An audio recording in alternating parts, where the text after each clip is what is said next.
So we are getting pretty strong indications of the result.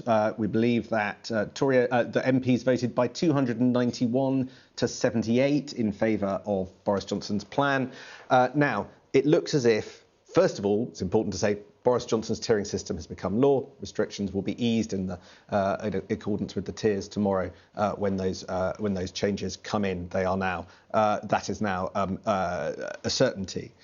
291 MPs voting in favour. Now, remember, I said that 364 Tory MPs were being asked by Boris Johnson to vote for it. So it looks at the moment as if 56 there or thereabout Conservative MPs voted against the Prime Minister's proposition, the tiering proposition. Now, that is a significantly higher number than the 34 that voted to go into lockdown 2 and the 42 that voted against the curfew, which is the biggest rebellion of the Parliament to date. Remember the 10 o'clock curfew, which was unpopular with many Tory MPs. But if that figure, 56 Tories, proves to be correct, it will be the biggest rebellion of this Parliament and significantly higher than the last one. And you've clearly got dozens of other Conservative MPs on top of that abstaining.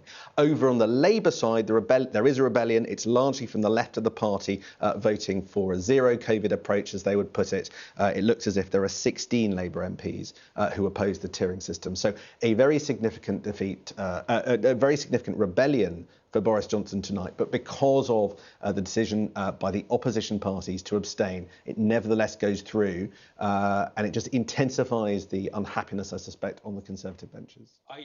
Sam's figures are pretty accurate. I can confirm it's 16 Labour rebels, which makes round about 56 Conservatives.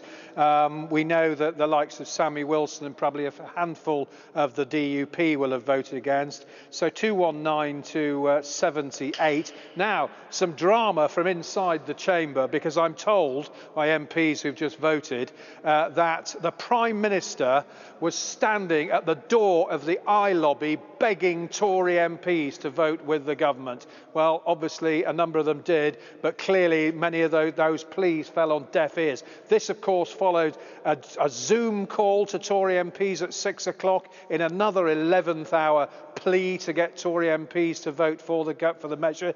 Real desperation on the part of the Prime Minister. Of course, he'd staked his authority on this. His whole authority is being questioned by some of his own side now. So in the past hour, we've seen the Prime Minister, an emergency Zoom call to Tory MPs begging them to vote with him. And then, as the vote was taking place, the PM standing at the door of the I lobby begging Conservative MPs to vote with him. Well, it looks like 56, 57, 58 have defied him and gone into the other lobby, along with 16 Labour MPs, smaller rebellion on the Labour side. Comfortable majority, obviously, but real drama behind the scenes here inside the lobbies with the PM desperately appealing to Tory MPs to back him.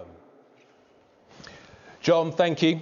Sam, you've had a statement from the government. Yeah, in the last few moments, Number 10 have responded. A government spokesman says, "We welcome tonight's vote, which endorses our winter plan, brings to an end the national restrictions and returns England to a tiered system. This will help safeguard the gains made during the past month and keep the virus under control. We'll continue to work with MPs who have expressed concerns in recent days."